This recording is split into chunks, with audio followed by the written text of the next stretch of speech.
Bonjour à tous, alors aujourd'hui on va réaliser une petite boîte à bijoux avec du cerisier. On m'a vendu comme du cerisier mais j'ai des gros doutes. Mais du coup on va faire une jolie boîte en cerisier pour un membre de ma famille qui m'en a demandé une. Du coup je vais vous montrer étape par étape comment la faire, que ce soit du débit à l'assemblage. Et voilà, attention ça va être simple les assemblages et puis là le débit on va tout de suite commencer.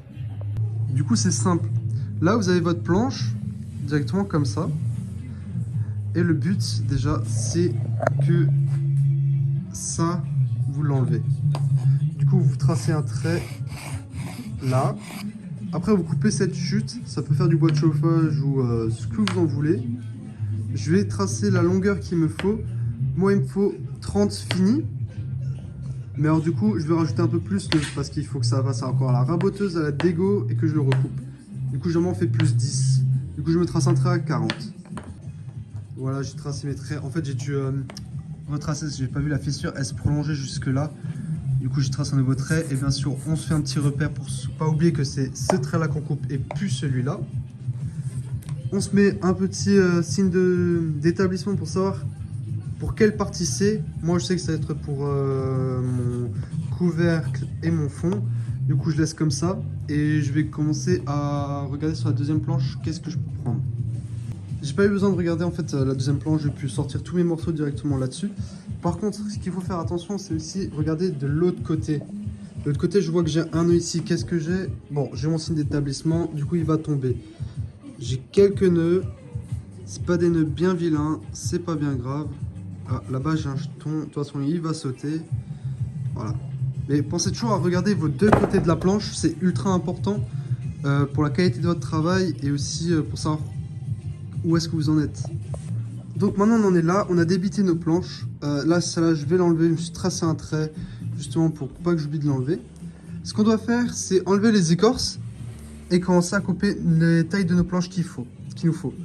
Du coup, pour moi personnellement, il me faut à chaque fois des planches de 10 finies. Du coup, je vais mettre à 12. Comme ça, je vais pas trop enlever à la raboteuse non plus. Et je vais faire ça à peu près sur toutes mes planches. Bien sûr, je vais enlever les écorces avec la scie qui se trouve juste là-bas.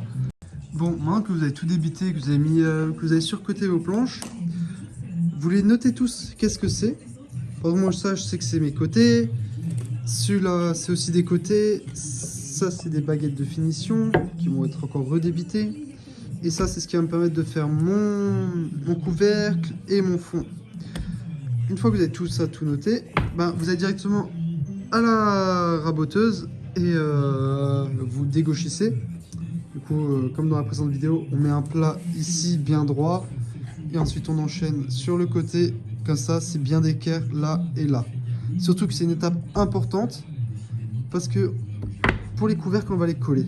On va coller tout ça ensemble pour justement avoir un grand couvercle. Parce que là, comme ça, c'est pas beau comme couvercle. Maintenant que tout est raboté et dégauchi, je vais passer à la raboteuse. Pour ces morceaux-là, je les mets à mon épaisseur finie. Ça, c'est les côtés. Ça, je les mets à l'épaisseur finie parce que je ne vais pas coller ou quoi que ce soit. Par contre, celle-là, je vais laisser un peu de marge. Je vais les mettre à, je pense, à 24. Moi, à la fin, je veux 19. Du coup, je pense que je vais les mettre à 24. Comme ça, quand je colle, au lieu de poncer comme un malade, bah, je passe un coup dans la raboteuse et ça va m'enlever et ça va mettre déjà droit. Comme ça, après, juste à passer un coup de ponceuse pour que ça soit propre, enlever les rayures, les traces. Et ensuite à vernir. Enfin, il y a encore 2-3 moulures à faire, mais ça, c'est plus tard. Maintenant que tout est raboté, du coup, ça, c'est mes côtés. Ça, c'est pour des finitions. Je vais prendre ce qui va me servir de couvercle et de fond que j'ai laissé un peu plus épais. Et du coup, je vais tout tracer et ensuite on va tout coller ensemble. Et je vais vous montrer comment mieux coller. C'est très simple. Vous prenez vos morceaux de bois que vous avez dégauchis et ainsi de suite. Vous les positionnez. C'est pas ça que vous faites. Au début, ce que vous allez faire...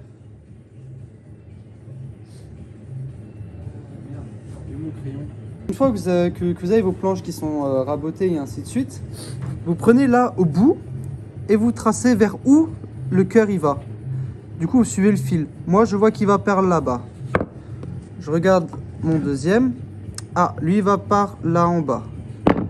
Et le troisième, bon, il va aussi là en bas. Et il faut toujours que ça soit à peu près comme ça. Lui, il va vers en haut, lui, il va vers en bas, lui, il va vers en bas. C'est pas bon. Du coup, je mets comme ça. En bas, en haut, en bas. En fait, ça évite au bois de bouger au fil du temps. Et comme ça, déjà, ça tient plus longtemps, c'est plus solide et clairement, ça bougera moins. Alors que si maintenant, je mets ces deux-là comme ça, ils vont travailler. Et si je les mets comme ça, ce qui va se passer, c'est que ma planche, elle va s'ouvrir au fur et à mesure du temps. Alors que si je fais ça, ma planche ne bougera plus. Ça va tout bloquer. Enfin, elle bougera encore, mais beaucoup, beaucoup moins. D'ailleurs, on voit que là, il y a une petite erreur. Je vais aller rattraper ça tout de suite. Aussi, essayez de choisir que tout aille ensemble. Bon, là, j'ai pas de chance. J'ai un nœud de ce côté-là. Pareil, là, de ce côté, c'est pire. Du coup, je laisse comme ça. Mais là, voilà, que ce soit pas tout mélangé. C'est de faire quelque chose de plutôt joli.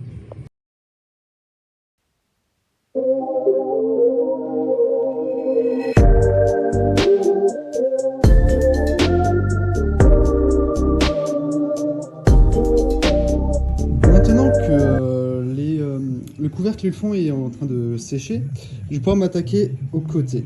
Au final, je vais pouvoir juste utiliser ces deux planches, ça suffit largement. Ces deux-là, je me les mets de côté, ça me servira sûrement pour plus tard, pour un autre projet. Du coup, je vais aller à la scie à onglet, je vais me faire une coupe droite ici et sur l'autre. Ensuite, je vais les aligner, je vais couper à 20. Et après, je coupe aussi à 30. Je coupe les deux directement en même temps, comme ça je sais que c'est exactement pareil.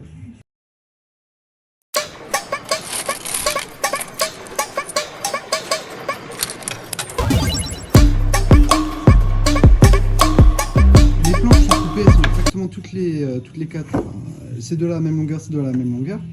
Je vais faire des assemblages à 45. Du coup, je vais mettre ma scie à 45 et je vais juste couper dans les coins. Pas plus ni moins, juste dans les coins. Du coup, ça sera directement pile poil.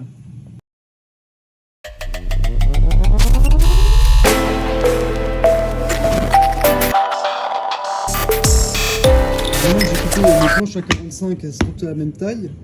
Je vais mettre des lamellos ici à 45, dans l'angle à 45, pour que pendant le collage, ça évite aussi de bouger, c'est plus pratique je trouve. Du coup, maintenant que j'ai fait les lamellos, ce qu'on va faire, c'est qu'on va poncer l'intérieur pour éviter de se faire chier après quand tout est assemblé. L'extérieur, on peut le poncer vraiment à la fin, c'est pas un souci. Par contre, l'intérieur, si on le fait pas maintenant, on va juste se faire chier plus tard. Du coup, on va poncer l'intérieur, ensuite on colle tout ça. J'ai remarqué que j'ai fait une erreur. J'ai mal réglé ma machine. Du coup, juste ici, j'ai les trous de lamello. En soi, c'est pas grave. Parce que je peux cacher avec des fillers. Vu que je mets déjà des fillers en bas, je peux toujours mettre en haut des fillers. C'est pas un souci. Du coup, voilà où on en est. Alors, j'ai fait un montage à blanc. J'ai pas encore tout à fait serré à fond. J'ai pas encore collé. Je voulais juste d'abord voir comment ça rendait et que je sois sûr de tout, que je vois qu'est-ce que j'aurai à faire quand je vais coller. Je vois que là, il faut que je le rentre un petit peu en haut. En soi, c'est faisable. Il n'y a pas de souci. Que du coup quand je vais serrer les angles ils vont se fermer aussi, ça va être top. Du coup maintenant je passe au collage et ensuite laisser sécher et puis la suite ce sera demain. Enfin moi je dis demain, pour moi, pour vous c'est juste après. Au final j'ai dû changer de méthode parce que ce truc là c'est de la merde. En fait c'est pas vraiment de la merde, c'est juste que là c'est des sangles et du coup ça tient mal. Il faudrait que ça soit en ferraille, ce serait mieux. Du coup j'ai dû mettre des serre-joints un peu partout. Bon, c'est bricolage service, j'ai dû me dépêcher vu que la colle ça tire. Hein, la colle elle vous attend pas, elle s'en bat les couilles. Hein. Elle est sèche. Hein. Du coup, j'ai dû vite chercher des serre-joints. En soi, c'est bien. C'est ce que je voulais. Mes angles, ils sont plutôt pas mal. Et surtout, je suis d'équerre. C'était le plus important, c'est d'être d'équerre. Du coup, voilà. Maintenant, on se retrouve pour la suite. La suite, ça va être... On va décoller celui-là. On va décoller le fond et le couvercle. Et ensuite, je vais vous montrer quand je vais rattraper cette bêtise-là. Et puis après, ça sera ponçage et vernissage. Bon, du coup, maintenant, j'ai tout... j'ai enlevé les serre-joints de partout. Ce que je dois faire, c'est sur cette boîte, je dois gratter la colle. Mais je vais pas le faire tout de suite parce que pour le moment, ça peut attendre. Ce que je vais faire, c'est que je vais choisir un beau morceau qui va me servir de couvercle. Et du coup, je vais le couper à ces dimensions. Sauf que vu que là j'avais fait une petite erreur, bah je vais rajouter des baguettes. Je devais déjà rajouter des baguettes en bas, mais du coup je me dis oh, on va rajouter en haut. Du coup en fait ce que je dois faire c'est prendre la largeur et la longueur plus rajouter l'épaisseur de la baguette. Comme ça va pas faire bizarre que la baguette dépasse mais pas le couvercle. Ça va être aligné en fait. Du coup il va y avoir des baguettes dans chaque coin et ça va faire plutôt sympathique. Du coup moi sur le coup je choisis ça comme couvercle et ça pour le fond. Du coup celui-là pour le moment je vais pas m'en occuper tout de suite. Je vais d'abord gratter la colle de celui-là. Enfin non je vais aussi m'en occuper, je vais aussi gratter la colle et tout. Je vais couper et ensuite on va encore les raboter. Et pour après, j'aurai juste encore 2-3 trucs à coller sur celui-là. Après c'est fini pour niveau couvercle et fond. Et je peux ensuite terminer la boîte. Du coup j'ai coupé mes planches, j'y repasse encore une fois la raboteuse pour les mettre à 19. Là autour je vais mettre encore des baguettes que je vais coller pour que après je puisse faire une doucine avec la défonceuse. Je passe au ponçage de ça et de ça et après on va tout de suite vernir. Ok, donc maintenant j'ai raboté mon couvercle, mon fond et les baguettes qui iront là sur le côté. Bon, je vais encore aller les recouper. Mais du coup, pour le moment, le fond, on le met de côté. On prend le couvercle. Enfin, je vais prendre le couvercle. Et je vais vite fait me préparer des baguettes de 19 pour que ça aille en fait... Enfin non, un peu plus longue, vu que ça doit encore dépasser pour aller là sur les caches qu'il va y avoir. Du coup, voilà où on en est. J'ai mes petites baguettes du coup qui iront là autour. Et vu que je fais une moulure, en fait, je les ai mis à 45. Parce que le bois de boue en moulure, c'est pas vraiment très joli. Du coup, maintenant, on va coller tout ça. Et ensuite, c'est parti pour attaquer ça, le temps que ça sèche. Maintenant, on va passer au plus amusant, ça veut dire poncer partout. Le fond, ça. Poncer aussi les petites baguettes qui vont sur les côtés et qui iront là en dessous. Et ensuite, on va directement passer au vernissage, sachant que moi, j'ai deux couleurs différentes. Ma caisse et le fond seront clairs. Le couvercle et les baguettes vont être un peu plus foncés. Du coup, voilà, on va attaquer tout ça. Lorsque vous pensez à mettre quelque chose de assez mou en dessous et qui évite que ça dérape aussi. Parce que sinon, vous allez en chier. Et surtout aussi, ça protège quand vous faites une phase. Vous pouvez retourner tranquillement l'autre, ça va pas la rayer. Par exemple, moi, j'ai pris un dessous de nappe. Ça fait très bien l'affaire.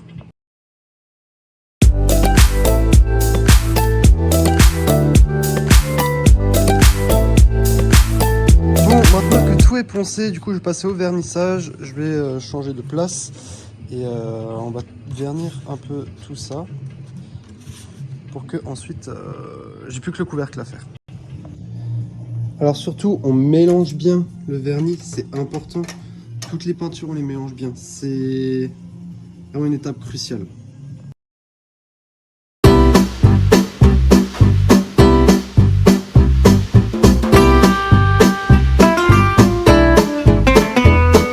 Maintenant que j'ai poncé, du coup, je vais passer et je vais faire ma doucine tout le long, comme ça, les quatre côtés. Et je vais tracer mon milieu, comme ça, après, je peux percer directement et elle sera bonne.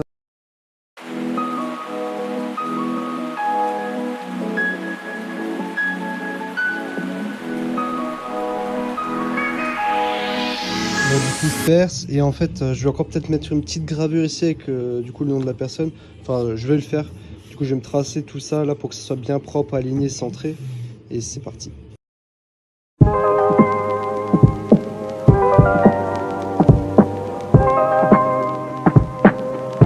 bah du coup voilà la fin de la boîte. Je la trouve vraiment très jolie.